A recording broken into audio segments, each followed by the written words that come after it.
সম্পর্কে দুটো মানুষ থাকাকালীন যখন একজনা ছেড়ে চলে যায়, আমরা সবসময় তাকেই দোষী করি। মনে করি যে তার দোষটাই বেশি, তার অন্যায়টাই বেশি, তার থাকার ইচ্ছা ছিল না, সম্পর্ক টিকিয়ে রাখার ইচ্ছা ছিল না, সে সম্পর্কে ব্যালেন্স রাখতে জানে না, আরও অনেক কিছু ভাবতে থাকি, বলতে থাকি। আসলে কি বলতো, একটা চলতি কথা, যেটা আমাদের শুনতে শুনতে মাথার মধ্যেও হয়তো সেই জিনিসটা বসে গিয়েছে, মনের মধ্যেও হয়তো একটা জায়গা করে নিয়েছে।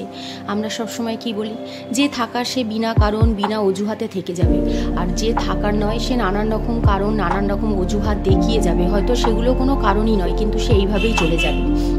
আসলে তার থাকার ইচ্ছা নেই, তাই সে চলে গিয়েছে। এরকমই একটা কথা আছে বলে আমরা এইভাবেই ভাবি। কিন্তু মাঝে মাঝে একটু অন্যরকমভাবেও তো ভাবা যেতে পারে, যে চলে গিয়েছে সে হয়তো অনেকটা বেশি ভালোবাসতো, অনেকটা বেশি কেয়ার করতো, যত্ন নিত, আগলে রাখতো, তার সবটা দিয়ে সে ভালোবাসতে চেয়েছিল, কিন্তু অপরপক্ষ থেকে সে তার বিন্দু মাত্রই ফেরত পায়নি। দিনের পর দিন অবহেলিত হয়েছে, অসম্মানিত হয়েছে। এরকম হতে হতে যখন গুরুত্ব একদমই সে পায়নি, তখন সে সম্পর্ক থেকে বেরিয়ে আসতে বাধ্য হয়েছে, ছিটকে চলে গিয়েছে এক কথায়। মানে সে সেখানে আর টিকতে পারেনি, তার মনের সেই অবস্থা ছিল না যে সেই সম্পর্কে সে টিকিয়ে রাখবে। তো মাঝে মাঝে এরকমও হয়। আমার এই কথাগুলো যারা শুনছো, তাদেরও হয়তো অনেকের জীবনে এরকম ঘটনা ঘটেছে। মনে পড়ছে আমার কথাগুলো শুনে যে হয়তো সম্পর্কে অনেক বেশি গুরুত্ব দিয়েছিলে, কিন্তু তার রিটার্ন কিছুই পাওনি, তাই ছেড়ে এসেছো।